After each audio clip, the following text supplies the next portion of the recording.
Hi, it's Warren.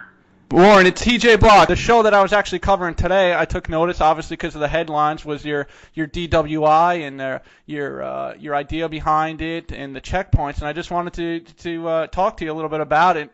First, how did you come up with such a cool idea? There was a lot of things that went into it. It started with I represented a lot of people accused of drunk driving. Some of them were, of course, guilty, and some of them were innocent. And I got frustrated with the mistakes that my clients made that made things worse for them. You could kind of like, and that led me to. You like squirmed, right, when you heard them tell you certain things that they did with cops, like take the actual test and get out of the car and stuff. No. It's the simple thing. Like the police officer. I spoke to the police officer. She said, "Have you had anything to drink tonight?" Oh yeah, I had 3 beers. Yeah. Okay. I mean, people will say it. I'm thinking, how did you think that was going to help? Oh yeah. Oh yeah. And I'm talking about, this isn't just, the guy who works construction or the janitor. This is lawyers, executives, surgeons, everyone. Lawyers aren't talking to the police and telling them, yeah, I had 3 beers tonight. Digging themselves a hole. Are you kidding me? No, I mean, did you miss that class in law school? So that's not the only thing, of course, and I wanted people, so I wrote a book. I wrote a book that published in June or July of 2013 called Fair DUI, Stay Safe and Sane in a World Gone Mad. Where can people get that book? It's on Amazon. Okay, cool. It's on Amazon.com. There's a Kindle edition that's 99 cents. There's a paperback version that's about $4.50. Okay. I don't make a lot of money on the book. I make a little bit of money on the book, but, I make more money on one traffic ticket in New York than I make on the book. I've made on the book since I started a year and a half ago, so it's not about money. So you developed, if I want to make money, go ahead. You developed a passion from hearing from your clients' mistakes, and finally you said enough is enough. Well, it's a combination of that, and I know we're on a police, show. Some police officers are not always honest. Okay. And sure. a great example of that is, I had a client, I would frequently hear police officers say that my client's speech was slurred or impaired, or that their motor coordination was impaired, that they smelled an alcoholic beverage, that type of thing. Okay. And frequently, when I get video, which in upstate New York, where most of my work has been, when I get video, my clients never, not never, I've had some who I have, don't get me wrong. Oh, sure. But often I would have a client who supposedly had impaired speech and impaired motor coordination, and I'm watching them on video, and they're perfect. Okay. And their speech is not slurred. I had one client who was from Japan, and the police officer said his speech was slurred. Like, how would you know? I speak Japanese, and I can't tell. Yeah. And there's certain other things that have come along. So I wrote the book, and I thought that answered the question. I'm biased. I think it's a good book. Yeah. Amazon says it's a good book in terms of reviews. Sure. I think I've had 30 reviews now, and almost most of them are 5-star reviews. There's a couple of 4s and a 2-star review, but it's reviewed well. Good. So anyway, that led to more questions, and then there's a U.S. Supreme Court case that said you have to affirmatively assert your right to remain silent, which is a catch-22. It's a catch-22. It sounds like you have to say I'm remaining silent, which means you have to not be silent to remain silent. So I had this idea in my head for a long time about a card, and a lot of lawyers have these, cards that you're supposed to hand to a police officer or whatever. But just to make it really simple, I remain silent. Yeah. And then as long as I'm doing it, let's throw in the 5th and 6th Amendment, Sure. or the 4th and 6th Amendment. No searches. I want my lawyer. Yeah. So I thought of like a short way of saying it. You're right. And that was on my business card. And then I've had my own encounters with police in various circumstances. Very rare. I haven't had a ticket. I can't think of how long. But I remember I got pulled over one time, and I shouldn't have been pulled over, and I got a ticket I shouldn't have gotten. But I remember the encounter with the police officer, and this is upstate New York, and I it's a long story, but I just said, listen, I know why you pulled me over. Yeah. But I didn't violate any provisions of the vehicle and traffic law. What provisions of the vehicle and traffic law do you think I violated? And when he heard provisions of the vehicle and traffic law, he was like, oh crap, who did I pull over? He knew. He's like, oh god, okay, here we go. Oh man, what did I get into now? And it's the language. If somebody uses the standard language of the street with a police officer, the police officer is used to how to deal with it. Dude, articulation is everything in the street. You're right. So if somebody uses lawyer language or statutory language or case law language, that is something that I think takes police outside their box and makes them think. So I added this. I made a larger format card, and I added some language at the bottom. I started with New York, which I'm most familiar with. I added Florida next because I'm a Florida lawyer, too. Sure. That gives direction to the police officer. So the police officer, the side of that is, if you just hold up the three phrases, then the police officer's like, well, what do I do now? Headlights low. I kind of wanted to give some help to the police officer to say, look, I'm not rolling down my window. Here's why. Here's the statute. Yeah. Now, police officer can look at that and say, 322.15. I don't know that one. Yeah. And, I think the relatively smart police officer, wise police officer, say, I better call my sergeant. Calls the sergeant. Sarge, what the hell is 322.15? Oh, yeah. Sarge's like, I don't know. What's going on? You say, well, I got some guy holding up this car, but just give him the ticket and let him go. We'll get the next guy. Exactly. Stop wasting your resources. The idea here is to take the police officer to the point where I'm going to say something that you may find offensive, but I think a lot of police officers have some basic primary goals in their day as on the job. Their fundamental goals are, number one, get home safe. Right. I okay? agree with you there. That's number one. Number two, don't get fired or disciplined. Exactly. And number three, don't get sued and end up in federal court. Yep. Okay. I agree with all of in those. front of, especially down here in South Florida, where you might end up in front of a jury like in Miami or in the Bronx in New York City or whatever, where you get juries that don't like cops. It depends where you are. Where I'm from, up in Albany, New York, police officers are generally popular. It's probably not as bad to get sued up there as it is in New York City or Miami. But regardless, no matter what, you don't want to get sued. Nobody wants. Now you're looking, and probably number four I could add now that we have this video went viral is.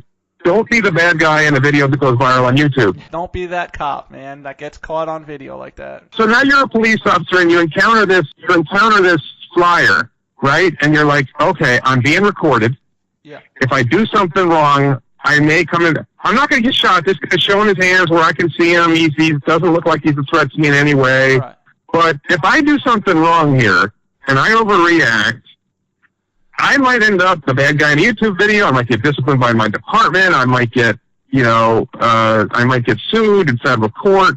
You smash in somebody's window, there's case law. You smash in somebody's window, you better have a good reason to smash in somebody's window. Oh, yeah. You better that be is able to write not a good idea. You better be able to write that report and articulate why. You're damn right. I've had a lot, but I've had a lot of people telling me, the cop's going to smash in your window and drag you. You better not do that if you're black. The cop's going to beat you up. Well, okay. Oh, God, yeah. But there's a case in New Orleans right now. Police officer smashed in somebody's window, and much better reason than what I'm setting up here, okay? Sure. Much better reason that we're setting your checkpoint or a routine traffic stop, that you are cooperating to some extent. Okay. The case in New Orleans where this woman was driving with an unregistered vehicle or something, and she was initially talking to the police officer. She swore at him. She rolled her window up, and he smashes her window in. She gets like an eye injury or something. She sues, and Gotcha. the judge wouldn't dismiss it. He said, "Hey, wait a minute.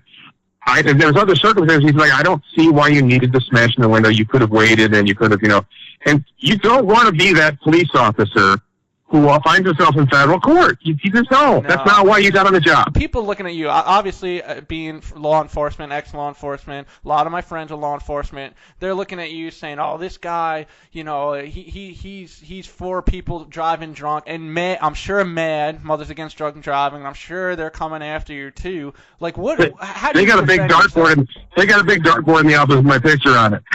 I'm sure they do.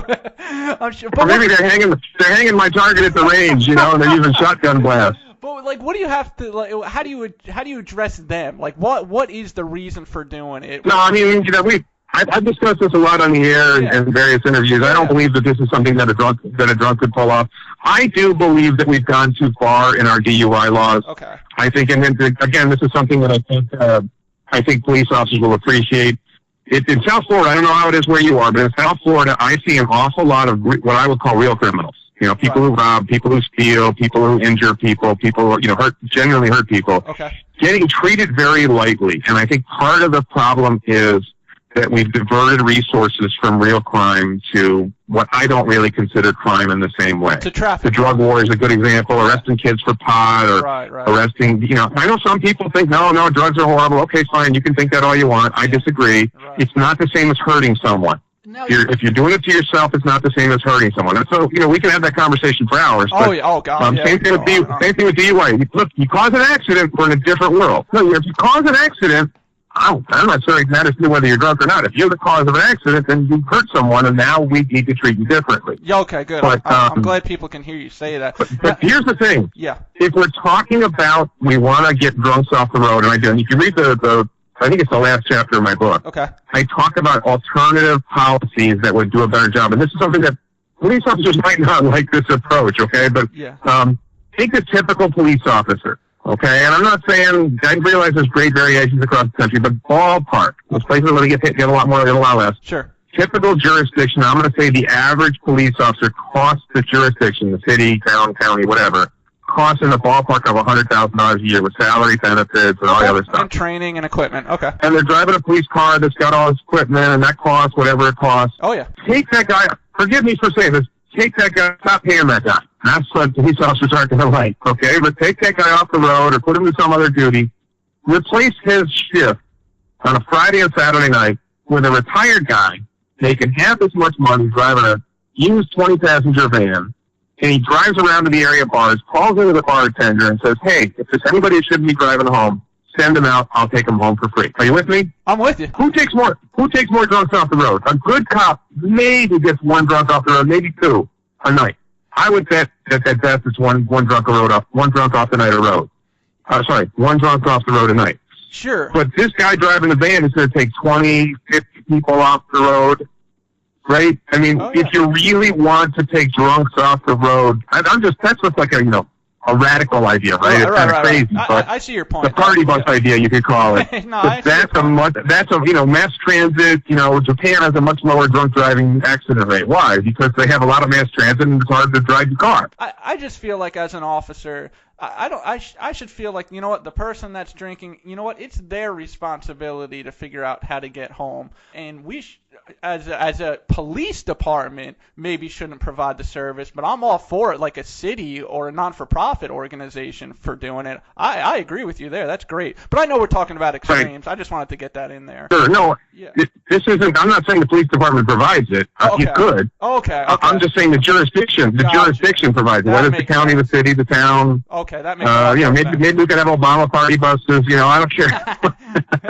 We got Obama phones. We got Obama party buses. However you want to do it. Is this, holding up the sign, and I've seen examples of them. You do them for a couple states. Now, obviously, there's a difference between a DWI checkpoint and a vehicle regulatory checkpoint. Do you think that they should just be treated the same using your philosophy for DWI and the regular old vehicle regulatory checkpoint? So I believe checkpoints are un-American. Okay. I don't believe, checkpoints are things that we associate with fascism and socialism, with Checkpoint Charlie. Sure. The Supreme Court made a decision in 1990 said you could do it. Right. Okay, and people are saying that my method is a loophole. No, the Constitution is not a loophole. The Supreme Court created a loophole in the Fourth Amendment, and I disagree. It turns out that most people think the Supreme Court is more authoritative on what's constitutional than me. Sure. So my opinion doesn't carry much weight. Yeah. So I can't say it's unconstitutional. I view it as unconstitutional. That doesn't matter. I do view it as un-American, and also it's horribly ineffective. Routine patrol catches a lot more drunks. You see a lot of checkpoint stories where they stop. The one I went to in Miami, they stopped 779 cars. They made 0 DUI arrests. Jeez. As a driver's license, and I'm sure this is the argument you've got, and I haven't watched all your interviews today, but obviously a driver's license is a privilege, and when you do take that license, you do sign it. No. It is not a privilege. You can look for the do a Google search for driver's license and then the phrase vested right. Okay, a driver's license. Once you have it, now when you don't have it yet, now it's not necessarily a right. When you're 14 years old, you're 15 years old, and you're whatever age you are for the state where you can start applying for a driver's license, it's not a right yet, or it's not a vested right yet. Maybe it's called a privilege at that stage. Gotcha. But the minute you have that driver's license in your hand, it is a vested right. So people love to say it's a privilege, not a right. Don't take my word for it. Google driver's license vested right, and you will find court cases that say it's a vested right. But isn't anything that can be taken away pretty much a privilege? I don't agree with that. I don't agree that it's a privilege. And people say things like when you get your driver's license, you agree to whatever testing. Yeah. You agree to lawful tests. Okay. And the tests are only lawful when the police officer has probable cause. And the idea behind this approach is to stop my idiot clients from giving the police officer the probable cause he needs or the reasonable suspicion he needs to go forward with his investigation. Stop making it easy for the police officer to arrest you. And I should say, the biggest frustration I have is the clients I've had. I've represented drunks and I still fight for them. I'm not going to tell you I don't fight for my clients when they're guilty. I fight for them whether they're innocent or guilty. Sure. I don't mind so much when I lose when they're guilty. Sure. Okay? But I mind a lot when they're innocent. And I would like to see that we adopt things to protect innocent drivers. Like, for example, in Florida and California, they're required to have you do the blow and the breath test machine twice. Right. In New York, it's only once. That second breath gives some more reliability for machine, I think, is junk. Just so it's clear for the listeners, because they get so confused, you're not talking about the PBT, you're talking about the actual intoximeter, right? No, and I actually tell people to blow in the PBT because you never know, you might blow low. Okay. It doesn't hurt you to blow high in court, but it hurts you to blow. It doesn't hurt you to blow low. Okay, I just wanted to make that clear. But no, the breath test machine in the station, whether it's a trigger or alcohol, whatever intoxilizer, whatever they're calling it this week, or whichever one your department uses. Exactly. But I would like to see the driver offered, because there are conditions that make that cause mouth alcohol, whether no matter what, that make breath testing inherently unreliable. I would like to see a rule that any driver who's going to be charged, right, they blow high, whatever, or they refuse or whatever, they're offered the opportunity, if they want it, to have their blood drawn. Gotcha. Okay. Obviously, if it's a blood draw case, it's irrelevant. Right. But if it's a breathalyzer or intoximeter, if it's a breath test, you're relying on a breath test, then I would like to see that offered. Yeah. Now, the drunk guy's probably not going to take the offer, but somebody who's innocent is going to say, I want my blood drawn. The problem that I see is, holding up a copy of a license or holding up a copy of a registration. There's a lot that goes into keeping, licenses, keeping them from being fraudulent. As an officer for 6 years, I had to have my hands on that license to make sure it was real, because obviously there's so many phony things. And okay, then, you say that, but let me ask you this. Yeah. Let me ask you this. Go ahead. You can see the guy's face, and you can see that the picture on the license matches the face, for starters, right? Sure. You write down the driver's license number, you walk back to your car, and you run the license. But statute says that isn't clear on that we're even actually allowed to do that yet. Wait. I'm just saying, I'm offering you an alternative to holding it in your hand to see whether that's acceptable. Sure. So you run the driver's license, and you see that it's a valid license, and you see that the face matches. Do you really think there's a chance that license is fake? Oh, no. What I'm saying is, what I was saying before is, general statute says that it's not clear yet that at a checkpoint that we're actually allowed to even run that license yet. It's still a very gray area.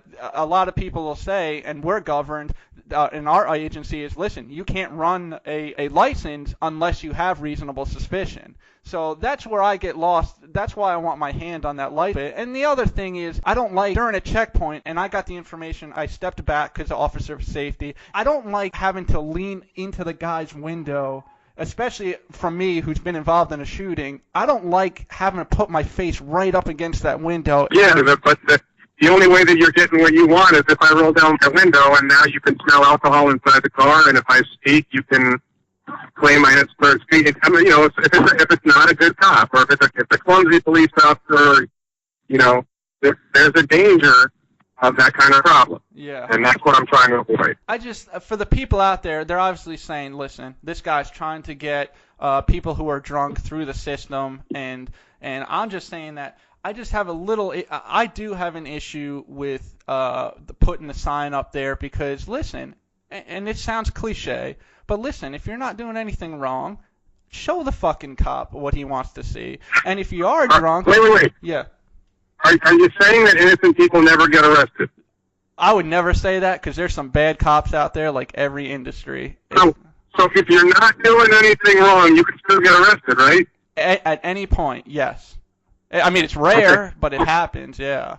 Okay, so we have different experiences, and maybe I'm just lucky and I get all the innocent people, and the other defense players are getting all the guilty ones. I don't know. But I see a lot of cases where police officers make up slurred speech, they make up impaired motor coordination, they make up you know, Oh, odor absolutely. valve. I've seen cases where somebody blows a 0.00 and the officer in his report wrote, I detected the strong odor of alcoholic beverage. Oh, yeah. Oh, yeah. I see that stuff a lot. Oh, I believe it. Listen, I've seen it, and I'm telling you firsthand, and this is rare. I have seen cops make stuff up like that. You know, they automatically smell marijuana. Oh, now we're searching your car. Listen, I'm with you on that. I agree with you there. I just think the good outweighs the bad by having somebody roll down the window. That's just my viewpoint of it. And you're well, the good outweighs the bad until you're the innocent defendant. well. See, I've actually been on before I was a cop. I had been on the other side. You know what? I'm sorry,